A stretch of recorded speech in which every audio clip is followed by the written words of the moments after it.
Hi, I'm Taylor here at Bryceland Forest Farm and wanting to share our process with gathering fertility from our landscape and the area around our farm to bring nutrients and minerals into our soil and into our produce and into our cannabis. One of our favorite ferments, and that's what I'll be working with today, is using they call them dynamic bioaccumulators, and they're plants that are really good at pulling minerals, macro and micronutrients out of the soil. And those are plants like comfrey and horsetail, valerian, chamomile, borage, and nettle, which is one of our very favorites.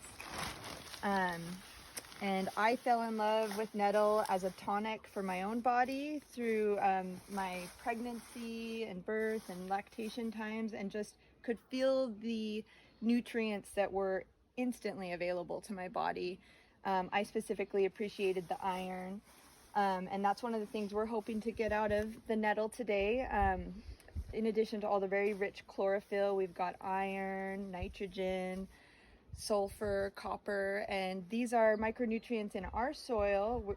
We typically get quite a bit of rainfall here, and those are minerals that tend to leach out of the soil. So we're really happy to get to bring some of that back in through this plant that takes it out of the soil where it might be hard to otherwise access, and then makes it available through its plant material to the forest floor, to itself, as it would nurture and grow in its own patch. And then we're even able to grab it, ferment it with a little bit of the whey from our goat's milk and some organic sugar, and then it will ferment and make it even more available for our fertility needs.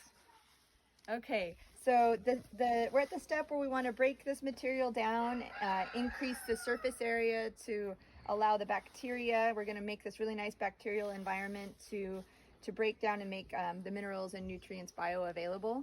The step before that, of course, is gathering these materials. And I want to mention the importance of the idea of an honorable harvest.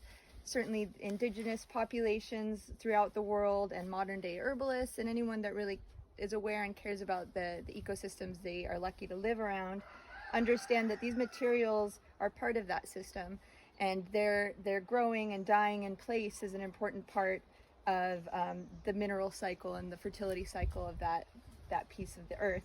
So when what I'm trying to teach my children, what I'm trying to teach myself, is the importance of one of the very first rules is never take the first plant you find.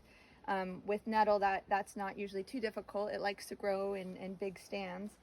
And another is to really ask the plant, and that can feel foreign at first, but with my kids, I like to get down on our knees and really sit with the plant and ask if we can take and use the plant, and I like to say what we're intending to use it for. And it was it feels like a really good clarity for ourselves and also for the system that you're entering. And then also to take a small portion of it, never more than half, and we try to take less than a quarter, imagining the amount that you want to be able to repopulate and maintain a healthy stand of the materials and the plants. And also with nettle, we make sure to take above a growth terminal so that it can continue, depending on certainly what time in the season, it can continue to grow and flower. So that idea of the honorable harvest and getting really intentional about taking what is freely given and understanding that this is a gift. We didn't plant it, we didn't work for it. It was given as a gift, and we intend to reciprocate that. So then I'm going to go ahead and start chopping this up. You can use all sorts of things, including just kitchen shears. A machete can be nice. We tend to like this a bit heavier weighted butcher knife, and then also a big thick wooden slab or a cutting board or a block of a round of wood, and just get in there.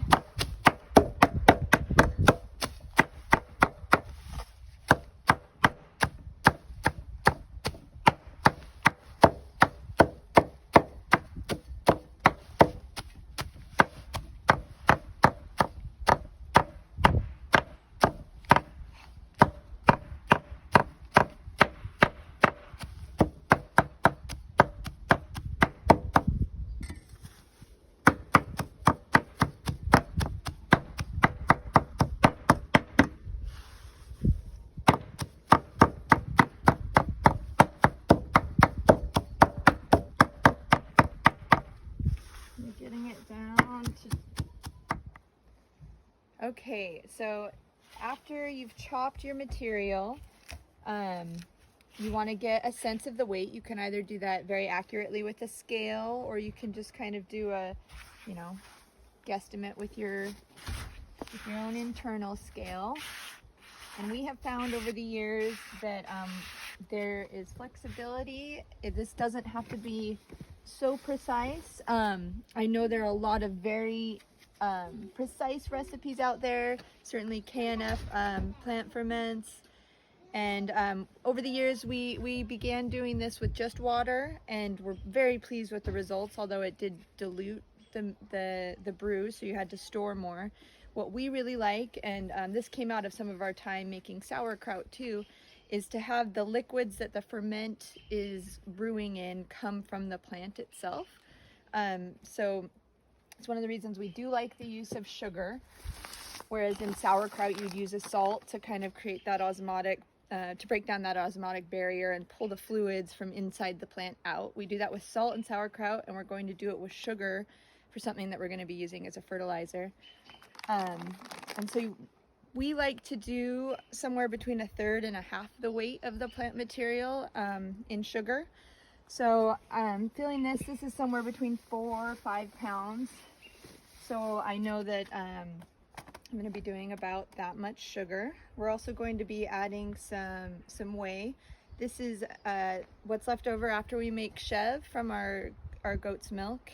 And in KNF, this would be known as lab.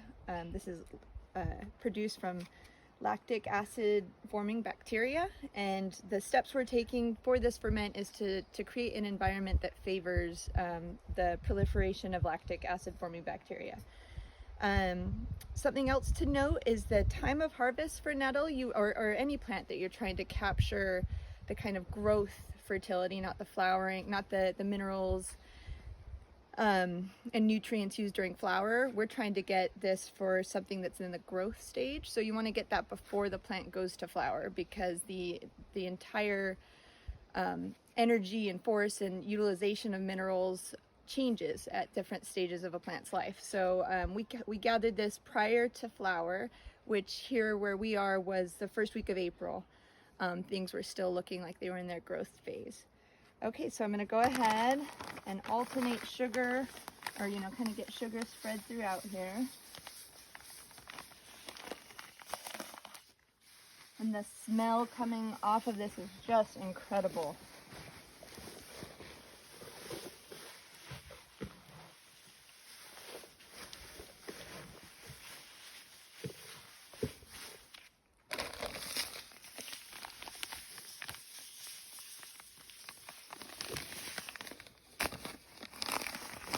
Out good on that.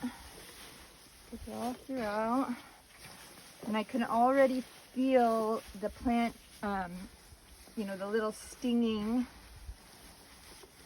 elements on the plant. They're losing their osmotic pressure and they're stinging less and less. And then I'll get some whey in there.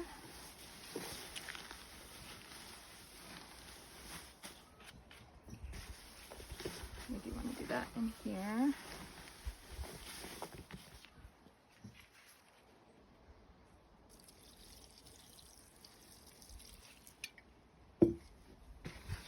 Great. And then we found it's really useful to have a larger vessel than you intend to store it in for the fermenting phase, so that you can easily incorporate these additional ingredients and kind of we'll macerate it a little, we'll pound it down, and then we'll get it in a smaller, long-term fermenting vessel. Okay, here we are setting up for the final stage of this nettle ferment. We're gonna get it all into this bucket. You can use your fist or your hands, whatever you want to kind of compress it down. We've done this at sequential layers. There's about 5 layers that we've put in here each time, smashing it down to maximize the amount that's in here, and also to continue to express some of the fluids.